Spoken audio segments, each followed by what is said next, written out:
Hello, everyone. I am so excited to dive into this lesson and look forward to teaching it in the future. I know I failed to mention that these presentations are helping me prepare for my practicum, in which I will be hosting a marriage and family class once a week at the Greeley, Colorado YSA Institute. I really look forward to having those YSA students and married couples attend that are from the surrounding wards. But you don't have to be a member in order to attend these lessons or these classes. I welcome everyone, especially now to those who are listening. Today we'll be discussing one of my favorite topics and how we can endure our marriages by making them long-lasting and happy and healthy. I should have done this lesson a couple weeks ago before diving into the other roles of each spouse, but better late than never. So this will be lesson number 5 out of the 12 I will be giving. I have to forewarn you, you are going to be inundated with pictures of my husband and I. I can't help but share them. I love married life, and in a couple weeks we will be celebrating our 3rd anniversary. To start, in the proclamation, we're just going to dive right in. In the proclamation, it says the husband and a wife have a solemn responsibility to love and care for each other. And with most marriages today, it seems like that principle is fading. Hardships can come and the love tends to fade, and the couples really can forget that responsibility to one another. And so we're going to talk about how we can love and care for one another and highlight the responsibility that we have for each other. Again, this is me and my husband. This is one of our engagement photos. And over here on your right is a picture of me and my grandparents. They have been married for 52 years. So I love them and congrats to them. That is awesome. So some people can observe hardships that come within marriage, and they may shy away from that awesome opportunity. Some people also have some doubts and fears regarding marriage. And what do you think some of those are? I listed that it could be a fear of divorce, an inadequate spouse, a financial situation, or any of the above, really. There could be several reasons why people may doubt or fear marriage. I know at first I was very fearful of being an inadequate spouse. I told my husband I had never cooked before I got married. So married life really taught me how to cook very, very quickly. But I think those doubts and those fears tend to subside when we understand God's purposes for marriage, and we're more likely to feel like we're blessed by it. We're more likely to be motivated to become married. And even when we are married, we won't have those moments where we're feeling disappointed or feeling cursed by marriage. Because hardships do come in married life, and married life is not immune to them. So I want to start off with asking this question: what really is marriage? Is marriage a piece of paper, a promise, a lifestyle, a deep relationship? What really is marriage? I know I was attending a local community college a couple years ago. It was a sociology of diversity class, and let me tell you, it was one of the most terrible yet interesting classes I have ever taken, because it challenged me every day to be some type of missionary, especially for the marriage and family aspect of things. And I remember my teacher asking me, what is marriage? And she basically said that it was just a piece of paper. And why would anybody want to be married to someone when they could just easily rip it up? And it was just a really difficult class because a lot of people really don't understand that it is such a sacred commitment. And, you know, as we term it, a covenant. And we as members say that marriage, or not say, know that marriage is ordained of God. If you study the word ordain, ordain means to authorize or order by virtue of superior authority. It also means that it is stronger than approving of, and it is closer to commanding. So if you think about it, marriage is ordained, endorsed, and commanded by God. I had never thought of that. It's commanded by God. In a couple presentations ago, we talked about the plan of salvation and how, in order for us to inherit our eternal destiny and for our posterity to inherit their eternal destiny, we really need to be married. So I never really put those two together until recently, which is kind of cool. I guess I kind of answered this question, but there are a lot of answers to this question. What is God's purpose for marriage? Is marriage a refuge from the storm? Is it a laboratory where each of us conduct daily experiments in gospel living? Is marriage a spiritual challenge course to humble us, stretch us, and refine us? And it really is all of those things. It can be all of those things. It requires work and it requires effort. And so when we have the right understanding of what marriage is supposed to be and we have the right expectations of what it is, we understand that God really didn't design it as a retirement village or a permanent vacation. He really designed marriage as a way to elevate us and refine us as individuals. And now that we have set the foundation of the institution of marriage, how can we really endure that? And that's really the tricky part. And when I say enduring, I mean surviving and enjoying marriage. Enduring is what makes our happily ever after happy.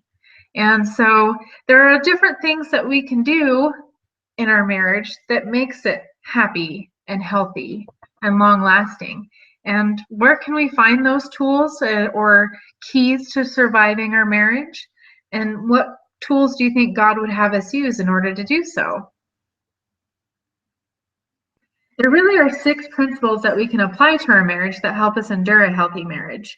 Those principles actually closely align with secular principles known as foundational processes. And so I'm going to be mentioning processes and principles kind of simultaneously, one over the other. But foundational processes are actions that couples take in relation to each other to help their marriage flourish. So for the rest of this presentation, we will discuss each of these principles or processes from both a spiritual and secular aspect. Isn't my hubby cute? So process number 1, personal commitment to the marriage covenant. Earlier, I mentioned that marriage is not a piece of paper or some type of document, and it's not a mere social custom. Many people, however, do believe that. I think they put so much emphasis on the actual marriage and ceremony and reception that they just really forget what it really is about. And when people go into marriage, there's definitely different views when they go into marriage. And I think whatever mindset we have can really kind of describe the result of how that marriage is going to work out. And I love this quote by Bruce C. Hafen because it kind of explains that. He says, when troubles come to the parties to a contractual marriage, they seek happiness by walking away. They marry to obtain benefits and will stay only as long as they're receiving what they bargained for. But when trouble comes to a covenant marriage, the husband and wife work through them. They marry to give and to grow, bound by covenants to each other, to the community, and to God. Contract companions give 50%, but covenant companions give 100%, enough and to spare. Each gives enough to cover any shortfall by the other. And I love that. It really does help if we go into marriage with the right mindset. And I think we often do go into marriage with a false mindset or a false pretense. I think, especially women, we look at all these romantic movies or watch these Disney movies and we're like, oh, I wish I had my Prince Charming and a happily forever after because once I get married, all my problems will go away.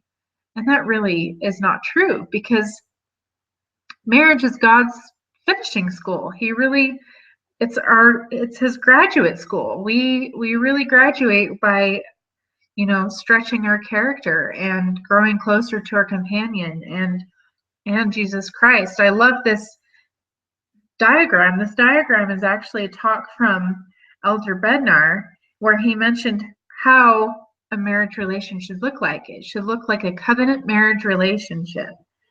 That marriage should involve both the husband and wife keeping their covenants and maintaining a relationship with the Lord. And as you can see by this diagram, that Jesus Christ is the focal point in the covenant marriage. And as the man and woman individually come closer to Christ, they come closer together. Because through the Redeemer, only through the Redeemer can they become that close together. We just have to remember that our marriage requires a commitment and a relationship with the Lord. Marriage can really mold our characters and deepen our relationship with one another with the help of the Lord. And one of the things I love about marriage and family studies is that the research will always align with God's standards. As members, we use the word commitment and covenant simultaneously. Yet even through scholarly research, they don't use that word, quote unquote covenant, but they have still found commitment very important in a marriage. They've identified two types of commitments, I should say. And the first one is constraint commitment, and the other is personal dedication. And constraint commitment really comprises a sense, of the couples where they feel obligated or maybe are forced or compelled to stay together.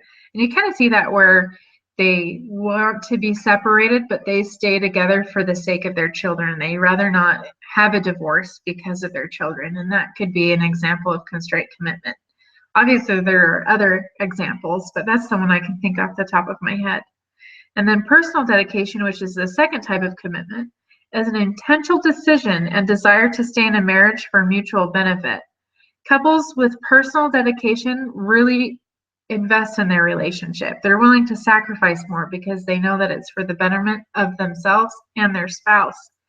And to go along with this research, I found such a great quote, kind of from a scripture influence, and it's by H. Wallace Goddard. And he said, "Our sacrifices are the key to our growth and eternal possibilities. So it turns out that our sacrifices are not sacrifices, but purchases. We sacrifice our puny preferences, and God rewards us with eternal joy." And I absolutely love that, because when we have the right mindset and understanding and expectation of what our responsibilities are in marriage, we realize that our sacrifices aren't really sacrifices. Like he said, they're purchases. And so we are willing to invest more in that relationship. And here's another quote from a researcher, Blaine Flowers, and he kind of mentions the exact same thing. And so I thought that it was really cool that research will always mirror what God's standards are. In order to have personal dedication and the right kind of commitment in your marriage, there are several other things that we can do.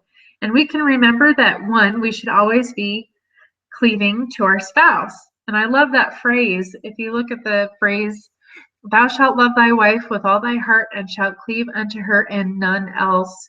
None else really means no one else. You are cleaving to your spouse, and that's it. Not your mother or your father or even your children. And I see that more common than spouses clinging on to their parents. Once they have children, I see, the mom typically cleaving to her children, and it really is detrimental because it leaves the father out of their relationship, and even his children, their relationship is kind of compromised. So it really truly means none else. And that's also where unity comes in. We really need to cleave together to have that unity and continue that marriage covenant relationship. Another thing that we can do is to practice spiritual patterns. And here are some quotes from a well-known researcher named John Gottman, who talks about the importance of spiritual patterns in a marriage.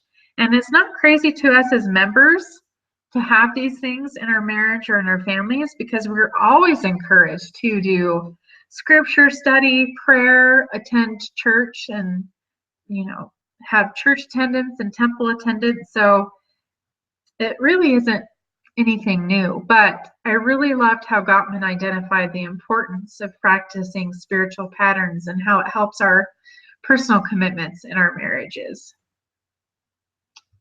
So process number 2, love and friendship. I love this quote by C.S. Lewis because it accurately describes what process 2 is really all about. He said, "Love is distinct from being in love. It's not merely a feeling. It is a deep unity maintained by the will and deliberately strengthened by habit. They can have this love for each other, even at those moments when they do not like each other. It is on this love that the engine of marriage is run. Being in love was the explosion that started it. It also kind of makes me think of the quote by Elder Parley P. Pratt, where he said, I loved before, but I knew not why, and now with the Spirit I do. And it is such a deeper love. And it's a really long quote, but I love that because he understood so much more of what being in love was when the Spirit taught him what love was. But we know that true love emerges from a profound friendship. And these two quotes are from, one is from a scholarly influence and the other one is from a spiritual influence. And I really like these two references because they both stress the importance of couples developing and abiding love and friendship. And they have to in order to weather the storms that come their way. And that was the date of our wedding. So it's coming up. What ways can we develop our love and friendship with our spouse? Out of all of the answers I could think of, they are best summarized in these 5 steps. Respond to bids for attention, affection, humor, and support. Make an effort to do daily activities with one another. Talk as friends. Do something special every day to communicate affection and appreciation. And keep track of how well you're connecting emotionally with one another and make those adjustments. So here are some things that we have done, my husband and I. Here's the bottom picture of his birthday, and I made him like a cake type thing out of Red Bull cans because he loves Red Bull, and just all of his favorite goodies and candies and snacks. And then one time we had a date night where we had sparkling cider, white grape cider, I think that is, in our wedding little glasses. And we played Halo. We had a special dinner and we played Halo because we hardly ever have time for video games and we just wanted to do something different. We also leave little love notes to one another. And it's just so fun waking up to every day to see what you can do for your spouse and what your spouse does for you. So do something special every day. And talk as friends is also important because we always have these serious conversations, and sometimes it's just fun to be playful and have fun conversations. I know my husband, he is so witty, and I'll be talking about something serious and he'll just whip out this funny remark and we'll both start laughing, and it kind of brings me back down and helps me ease up a bit, and we just have so much fun together. And response for bids of attention, affection, humor, and support. He is so good to me in that he is such a funny guy. And so that is something that I need to work on, but it's always good to kind of keep track on how well you're doing and how well you're emotionally supporting one another, or physically or mentally, spiritually. So anyway, that's how we can develop a love and a friendship with our spouse. And most of these things that I'm talking about come from this book by John Gottman, The 7 Principles for Making Marriage Work. So if you ever want to read a good book, read this book. It is amazing. I think I should have this book as a wedding gift for my friends when they get married. But another thing is process 3 called positive interaction. And in continuing with this research, John Gottman found that stable marriages had more interactions that were positive than negative interactions lasted. And he noticed that the ratio was 5-to-1. For every negative reaction, there are at least 5 positive interactions to override it. So marriage isn't blissful all the time, but we can definitely make it enjoyable by making sure that there are more positive interactions than negative ones. And it really is important to note that negativity isn't always bad. It really is like an alert system that notifies us when something needs to change. So it's still healthy to have some negativity, but it just can't be a constant variable in a marriage. And that kind of reminded me of a quote that I read from another book, and it's called Drawing Heaven into Your Marriage, and I strongly recommend this one as well. It is an amazing book. But he said in this book, he said, God has graciously given each of us an early warning system. When we are feeling irked, annoyed, or irritated with our spouse, we have our backs towards heaven. The natural man is inclined to love himself and fix others. God has asked us to do the opposite. We are to fix ourselves by repenting and to love others. It is not surprising we have difficulties in marriage. We so often do the very things that will destroy our relationships. And that's true. There will be some times where we are feeling super annoyed or irritated, and we really need to take that time to pause and stop and realize that that irritation is an invitation to repent. And you don't have to do grave mistakes to repent. It can be something so simple. I remember that I took this call as an invitation to repent really seriously.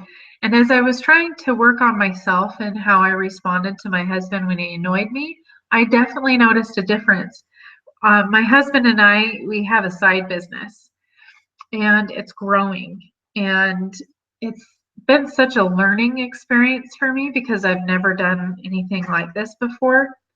And so we often have a lot of disagreements, and he's definitely not the banker. I'm the banker. I worked as a banker for several years. And so that's also foreign to him. And so we always are having these disagreements. And I remember one time he was irritating me so much that I went to look up and I went to shout something at him. Not like shout, but really, chew his butt. And as I started to have the sound leave my mouth, I realized that that was a bad idea, and I stopped. And I looked at him and I said, I need to take a moment and step back. And because I've learned to kind of pause and reflect on my behavior and how it needs to change, it's really helped us come closer. Now, do I do it all the time? No, I am still a work in progress. But it's really a good thing that we have that, because it shows us what we need to work on, especially if we're sincere enough and humble enough. So that's also a key too in the process. Process number 4, accepting influence. And as members, we know that the process of accepting influence is also called counseling together, but in the scholarly term, it's called accepting influence. And there are 3 different aspects to it. And the first one is counseling with and listening to. The second is considering your spouse's opinions as valid as one's own. And the third is compromising or developing a consensus. And that can be really, really hard. Some people struggle with all of them. Some people struggle with one of them. And thankfully in this picture, we were counseling together, like, please don't shove this in my face. I don't want this in my face. Can we compromise and just not do it? Okay. How about we both agree not to do it? And so we didn't, thank goodness. So what are some ways that we can accept influence from our spouse? And here are some of the things that we can do. We can seek advice, listen and being open to ideas, listen and consider opinions, learn from one another, showing respect during disagreements, recognizing points that we both agree on, compromising, showing trust, and being sensitive to each other's feelings. And as you look through these, we're not going to go in and talk about them, but as you look through these, which ones are you working on? How are you doing in any of them? Do you really listen well? Are you sensitive to one another? It's really good to analyze yourself and your relationship and see how well you're doing. I know that I'm really great at seeking advice. I truly trust my husband enough to give me good advice and to listen to his ideas. However, that changes when I'm not seeking advice. When we're owning our side business, I really think that my idea is better than his at times.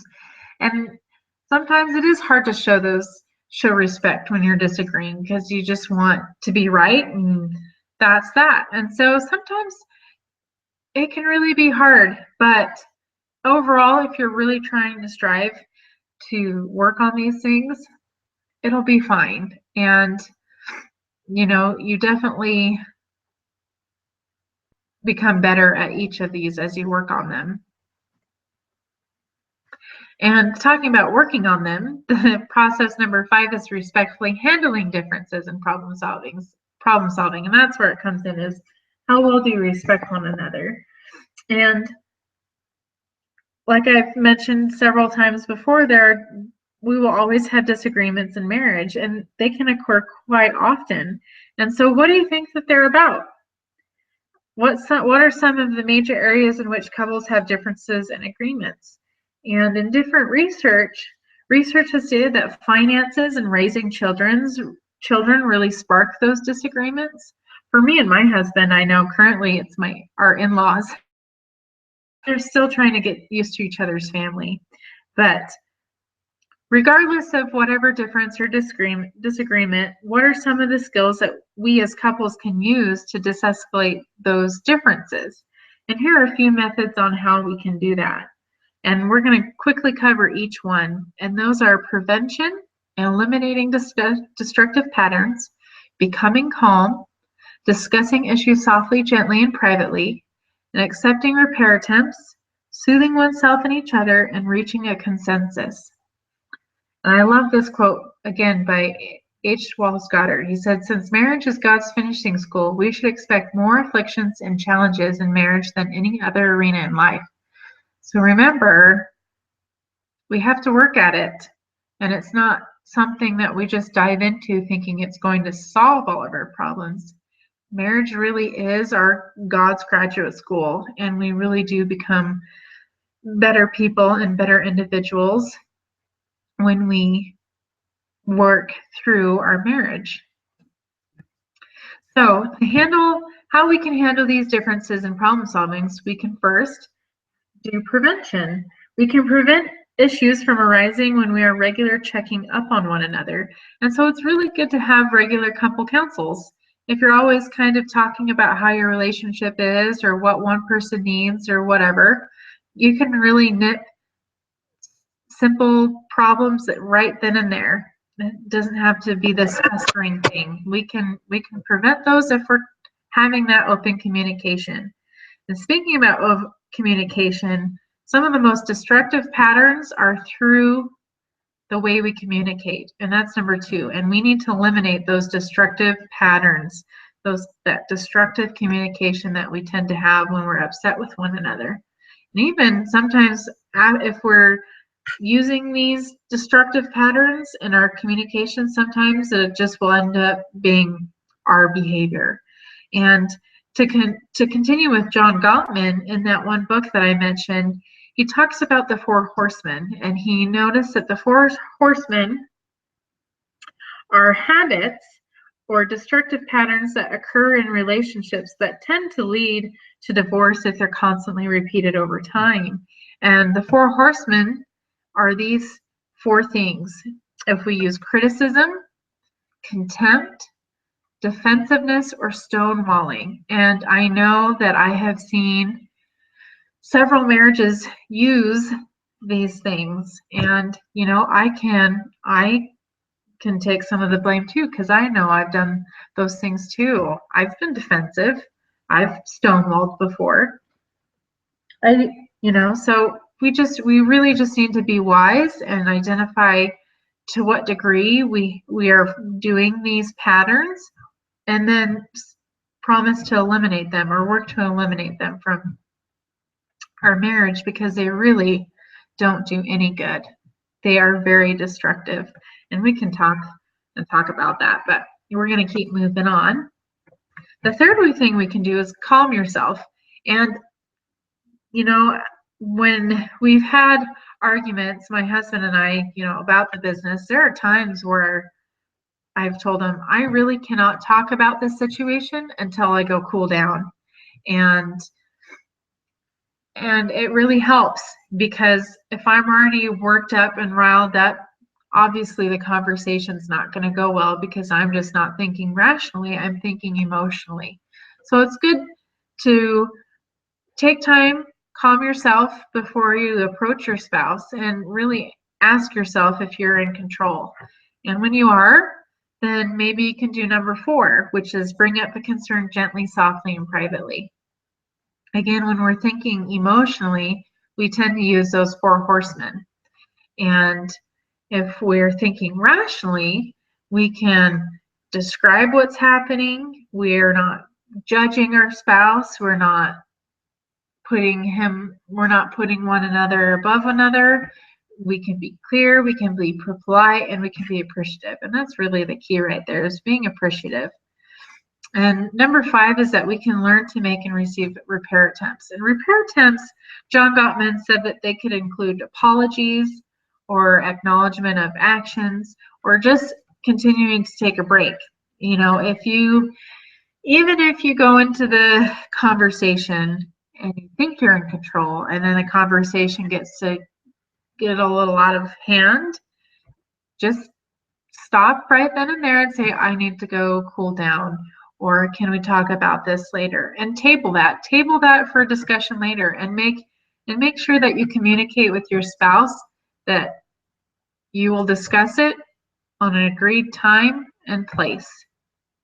And honestly, that helps when you have couple councils. I know my husband and I sometimes, when we're really disagreeing on the business, we'll say, okay, let's just have a business meeting on this day at this time.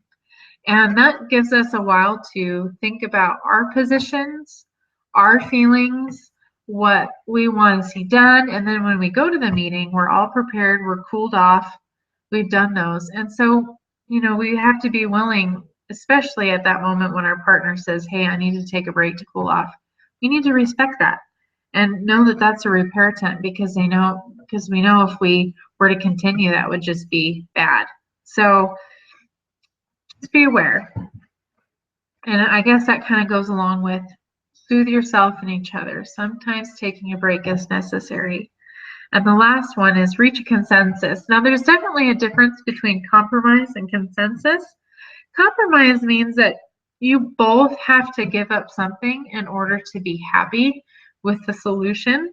A consensus is an agreement where no one loses anything. No one gives up anything within a consensus. So a consensus is definitely better than a compromise. And that way people come out a little bit happier, because they realize they didn't really have to give up anything. And I love this quote by Elder Neil Maxwell. He said, consecration is the only surrender which is also a victory. It brings release from the raucous, overpopulated cell block of selfishness and emancipation from the dark prison of pride. So we just have to be willing to commit and work at things. And when we're willing to make those puny sacrifices or puny preferences, we really do experience a victory. You really do experience the blessings that come from those things. So the last principle, or the last foundational process, is continuing courtship through the years. And in order to stress the importance of courtship, I want to ask these questions. Do you know what entropy is? And have you ever heard this term? Now, it's a scientific term, and it means the tendency of a physical system to lose energy and coherence over time. So how do you think this applies to marriage? Now, I love this because my husband tends to buy me flowers. Even if I'm not having a bad day, he just buys it just because. And that's really cute. We also go on dates. We love to go shooting, and so we're always shooting him. So those are kind of our dates. And we love the outdoors. So we always try and do things to not lose that energy, not lose that steam. Because really all marriages are subject to that kind of entropy or disenchantment if that is neglected. And like Gottman said, the stress of unresolved issues and grievances and damaged communication and conflict resolution skills can pile up over time until couples have had enough and want their marriage to end. So there are several different things that we can do to keep our marriage engine running and free from entropy.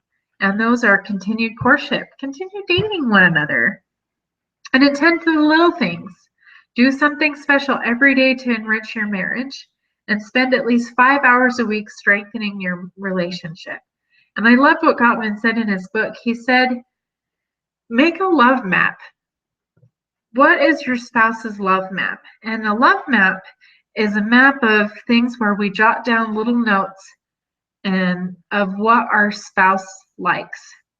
And so my love map for my husband is that I know that he likes toasted almonds, which I think are disgusting, but he likes toasted almonds. He likes jalapeno cheese. He likes listening to audiobooks.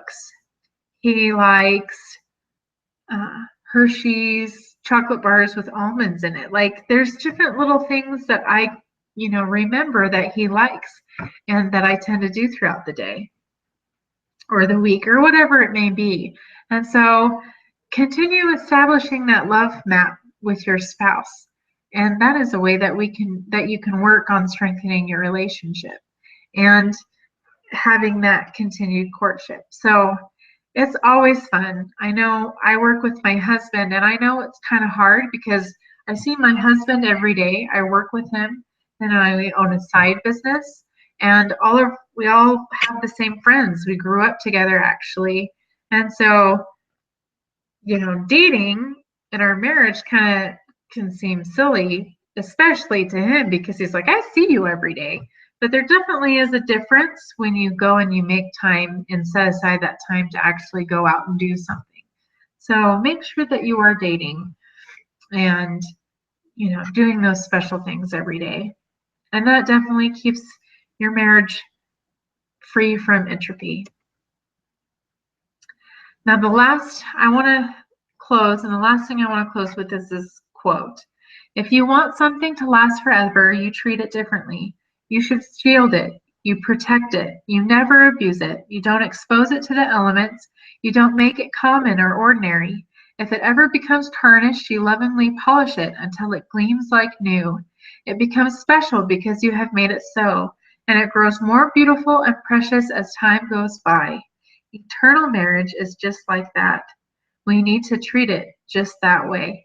And I know that to be true. I am so grateful for the opportunity that I have to teach these types of lessons, because I know that there are so many things that come from being married. There's so many blessings. And I know that every situation is different, and maybe there are several of you that are watching that are not married, but it still does not mean that you're missing out on opportunities to grow and develop your character.